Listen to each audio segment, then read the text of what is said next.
queridos alunos. Vamos dar continuidade à nossa aula de hoje, falando das principais patologias do sistema neurológico.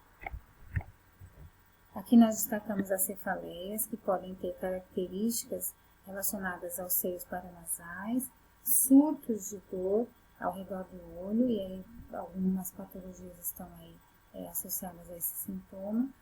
O paciente pode referir tensão, uma dor como tensão, de aperto, ou uma cefaleia com sintomas bem característicos de uma enxaqueca, que aí acompanha náuseas e alterações visuais. Nós temos aí alguns dados epidemiológicos, segundo a Sociedade Brasileira de Cefaleia, que acomete 95% da população em geral, e sendo mais prevalente nas mulheres. Em relação à genética, é esperado que vários membros da mesma família sofram crise de cefaleia, mas nas variadas idades. E nessas famílias, a queixa é tão comum que eles consideram algo normal. E alguns relatos dizem, né? Eu tenho dores de cabeça há muitos anos, mas é normal. Essa problemática, esse comportamento, ele coloca uma situação de automedicação.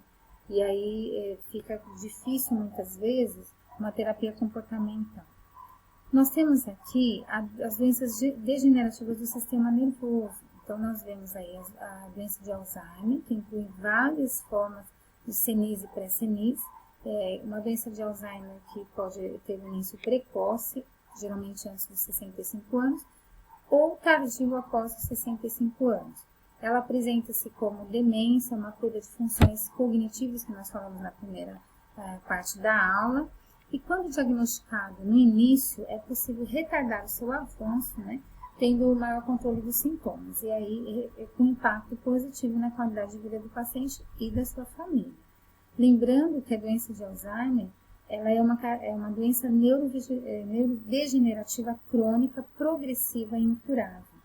Então, ela precisa ser vista com carinho em relação à programação de rotinas e cuidados que esses pacientes e familiares precisam ter. As lesões do tecido cerebral, na doença de Alzheimer, elas incluem a degeneração neurofibrilar, placas senis e amilose vascular cerebral. Vejam, são lesões intraneurais formadas por filamentos, né, fosforilados da proteína tau.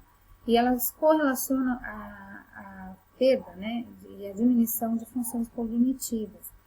Nas placas senis, essas lesões são extraneurais, provocadas pelo acúmulo dessa proteína beta-amiloide, e a amilose vascular cerebral, que aí já está relacionada à questão vascular, né, caracterizada pela ligação da proteína beta-amiloide com a parede dos vasos corticais e leptomenídeos, tá? Então, lembrando que na doença de Alzheimer há um prejuízo na transformação do impulso elétrico, e aí é um distúrbio da liberação da acetilcolina nas áreas específicas que foram lesionadas, e a lesão neuronal, que acontece progressivamente a morte dos neurônios. Vejam nessa ilustração que eu deixei aí para vocês os estágios de acometimento do cérebro com Alzheimer. Então, vocês vejam ali na parte vermelhinha, né? Aqui o estágio 1, que vai progredindo, e aí vocês podem, aqui também dá para visualizar ampliado, né? E aí essas placas neuríticas, elas vão aumentando e vai tendo esse emaranhado neurofibrilar.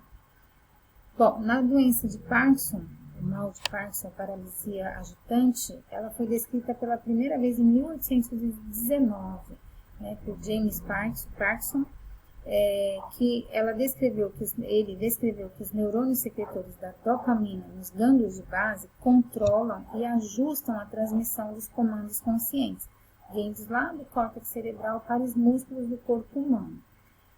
A gente sempre associa Parkinson com a dificuldade motora, de controle motor, né? Então vejam, não somente os neurônios dopaminérgicos, mas também estruturas de produção de serotonina, noradrenalina, acetilcolina também estão relacionadas a alguns casos da gênese dessa doença. A maior incidência de idade relacionada a essa doença é por volta dos 60 anos, mas pode surgir entre 35 e 85 anos.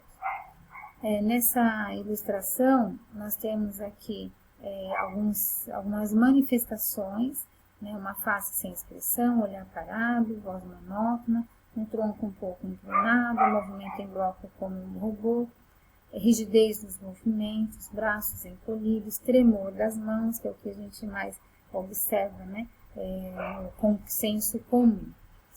Quando a gente fala que é uma doença idiopática, nós queremos dizer que é uma causa obscura e a degeneração da morte celular dos neurônios, aqui no caso produtores de dopamina. Então, é uma doença degenerativa do sistema nervoso central, geralmente, né, inicialmente pode acontecer após os 50 anos, mas que, apesar de ser uma etiologia idiopática, de causa obscura, ela é uma das doenças mais frequentes, né, de uma prevalência significativa, que a gente coloca aí de 80 a 160 casos por 100 mil habitantes. Tá bom? Na esclerose múltipla, que também é uma doença, uma das principais doenças neurológicas que nós podemos destacar, é uma doença neurológica crônica autoimune. Então, as células de defesa do organismo atacam o próprio sistema central, provocando lesões cerebrais e medulares. Embora também a causa muitas vezes seja desconhecida, o foco de muitos estudos no mundo todo tem feito o quê? Possibilitado uma constante e significativa evolução da qualidade de vida dos pacientes, principalmente pacientes que foram acometidos por esclerose múltipla entre 20 a 40 anos. Ela não tem cura e pode se manifestar por diversos sintomas. Então, fadiga intensa, depressão, fraqueza muscular, alteração no equilíbrio da coordenação motora, dores articulares, disfunção intestinal e disfunção da bexiga. Então, a Associação Brasileira de Esclerose Múltipla, né, que a gente colocou aí a bem, estima que atualmente nós podemos ter 35 mil brasileiros com esclerose múltipla.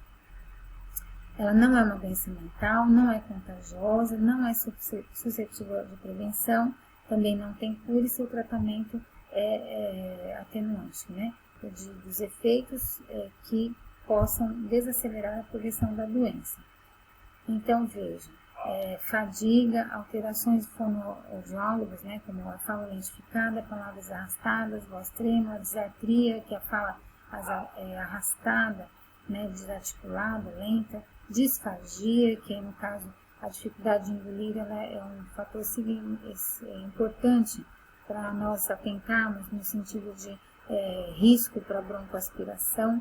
Então, o enfermeiro, assim que detectar essa disfagia, deve conversar com a equipe multiprofissional e ver a possibilidade de uma avaliação do fonoaudiólogo para fazer, inclusive, exercícios específicos, né? E também uso de espessante, até mesmo para água, tá? Ainda mais se o paciente em casa, né, por risco de broncoaspiração.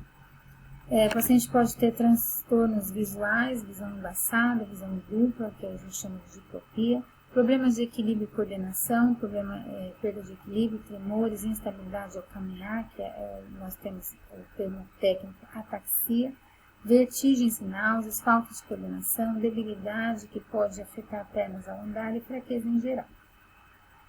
Esse sintoma que nós colocamos aqui, a espasticidade, é a rigidez do membro ao movimento e acomete principalmente membros inferiores. Essa parestesia, ela compromete também a sensação tátil normal. Então, o paciente pode queixar-se de formigamento, de queimação em alguma parte do corpo. Alguns transtornos cognitivos, elas se relacionam a déficit de memória durante algum momento da doença, também dificuldade na execução das tarefas diárias.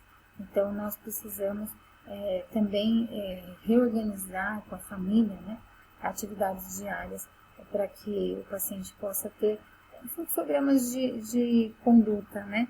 Para que ele se organize e consiga ter uma qualidade de vida melhor, vamos dizer assim, apesar das dificuldades para executar as tarefas do dia a dia, do seu dia a dia. E a questão dos transtornos emocionais, que precisa ser vista com carinho também, nunca negligenciar os cuidados emocionais com os nossos pacientes. A doença de Huntington é uma doença de desordem hereditária do cérebro que afeta pessoas do mundo todo. É uma doença que não é muito falada, né? Mas ela foi publicada por Dr. George nos Estados Unidos como Coreia hereditária em 1872. Eu trouxe para nós, por quê? Porque é uma doença genética, né? Que não impede ainda, não tem procedimento ainda que impede a mutação desse gene. Mas a causa, apesar de ser genética, é uma doença neurodegenerativa, que também leva à formação de um tipo de proteína. E aí essas moléculas se agregam aos neurônios e aí causa a deteriorização neuronal. A região do cérebro que não existe, né, inexistente, podem ver aqui, né? Por quê? Porque acometida por essa formação, né, dessa impregnação dessa proteína, vai causando a deteriorização, processo degenerativo da área afetada, né? O que é importante? Porque essa doença, ela é lenta, ela é rígida e o paciente começa a apresentar um modo estranho de falar, um modo estranho de andar. É um paciente que começa a engasgar facilmente. É interessante, um paciente que nunca engasgou, que sempre teve uma vida normal, né, um padrão de normalidade, e de repente ele começa a ter engasgos, começa a ter desajeitos no seu modo de fazer as coisas comuns, né, da sua rotina, e ter quedas espontâneas, né? Outra doença importante, né, que nós precisamos falar são os ataques epiléticos. Nós podemos ter crises parciais e crises generalizadas. Por que é importante falar isso? Olha só, se nós tivéssemos condições, né, de ter um aparelho de eletroencefalograma para fazer visualizar o que está acontecendo lá no cérebro do paciente, nós poderíamos ver ter essa visão, né, vamos dizer assim. O que é importante? Qual a causa da epilepsia, né? É importante também, antes de falar da epilepsia, falar da convulsão. A convulsão, ela vai ser um episódio isolado, né, que pode ser parcial ou generalizado. O generalizado, nós vamos falar mais adiante, é mais fácil de ser identificado. A crise parcial depende da área do cérebro que foi afetada. Então, veja essa figura. Nós temos, por exemplo, um tumor localizado em uma parte do córtex cerebral. Então, o paciente ele vai ter sintomas, né, ele vai apresentar sinais ou sintomas de acordo com essa área que foi afetada. Nós podemos ter também, né, uma hemorragia ou uma convulsão, né, por um trauma, veja que tem ali um traumatismo craniano, né, com uma depressão ali do osso craniano da fratura. Pode ter uma convulsão por infecção, pode ter uma desordem hereditária, né, congênita, uma má formação arteriovenosa, enfim. Pode ter uma causa primária, desconhecida, né, que a gente chama aí de idiopática, enfim, e também pode ser uma convulsão relacionada a um problema extracranial, que aí na tela ao lado nós vemos aí, né, metabólica, eletrolítica, erros de ordem do metabolismo mesmo, anóxia, uso de drogas, álcool, enfim, né, ou hipoglicemia. Então, seja qual for a causa, nós precisamos entender a diferença entre a convulsão, propriamente dito, que é um episódio, e a epilepsia, que são episódios repetitivos. Mas eu vou parar por aqui para a gente dar continuidade na parte 3, tá bom? porque eu calculei aqui 15 minutos.